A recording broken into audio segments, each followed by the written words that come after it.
So here's a malicious compliance story that made my family laugh for years, and still does. A good few years back, I was about 24 to 25 years old. I went to Cyprus with my grandparents to visit relatives. My grandparents originally came from there and moved to the UK when they were like 16. My cousin, 14 female, also came along. Now it's important to mention that we're Greek chariots. Certain things are expected when we visit relatives, such as helping out with things if we can, and offering our help for whatever our host might be doing. It's also worth mentioning that I have a sight problem, but I'm extremely independent in spite of it.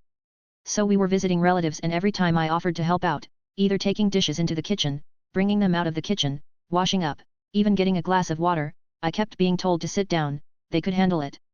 I didn't understand why, as I'm perfectly capable. I thought it might be to do with my eyes. One day we were visiting a great auntie of ours, who owns a little summer home by the sea, not too far from where we were staying. Now when we visit this auntie, I always go swimming. She's literally not even a couple of minutes away from the sea. Now as I went to offer my help to my great aunt, I hear my 14-year-old cousin talking to her in Greek. Another important note, I can't string together a sentence in Greek. My father is English and had something against us speaking Greek. But although I'm not a fluent speaker, I can read, write, and understand Greek. My family doesn't know this. They assume that because I'm not a fluent speaker, that they can basically hide their conversations between other people. My cousin was telling my great aunt how clumsy I am, how stupid I am, how I'm a little soft in the head. She was saying it in Greek. She thought I couldn't understand her. But I knew exactly what she was saying, even if I couldn't string sentences together myself. I knew what she was saying about me.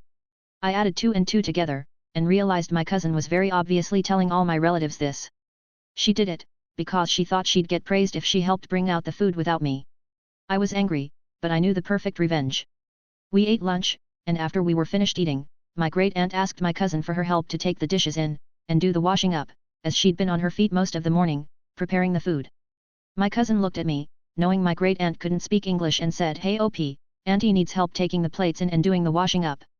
Because now, she was bored, and expected to run off to the beach and leave me doing the hard work of cleaning up after. So I looked at her and said, "But I'm too stupid and clumsy, and soft in the head, to help Auntie out. Besides, she asked for your help, not mine." She went pale, realizing I knew what she'd said. But she doubled down. "I helped bring everything out. You could help take it all in."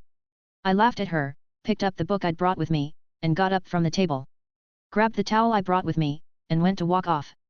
My cousin started whining to my grandparents that I wasn't helping her. My grandmother looked at her and said, "You made your bed. Now you lie in it. Your cousin caught you lying about her, and now she can go to the beach, while you help your aunt." My cousin went completely white then.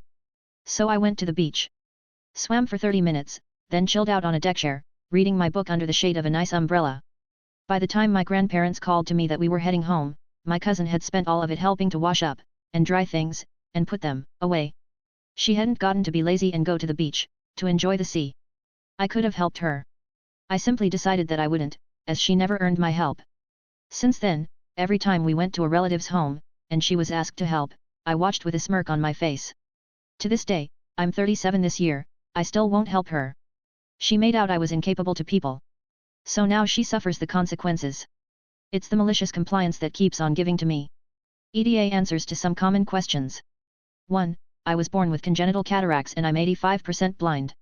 2. This didn't actually start out as something to carry on for years. I don't actually carry it on myself either. It started out as a consequences for her actions type lesson. The family picked it up, because she wouldn't admit to the lie, and no one liked her lying. They don't actually make her do extra chores when I'm not there, as the whole thing started because she said I was incapable, so the family basically told her she had to help out her incapable cousin. 3. The family carried it on until this point, because she refuses to admit to the lie. To this day, over a decade later, she still says that I'm incapable, clumsy, soft in the head, to any relatives that will listen. She's now a full-grown adult, who refuses to let go of the lie, so the family has kept up her narrative, because she won't let it go.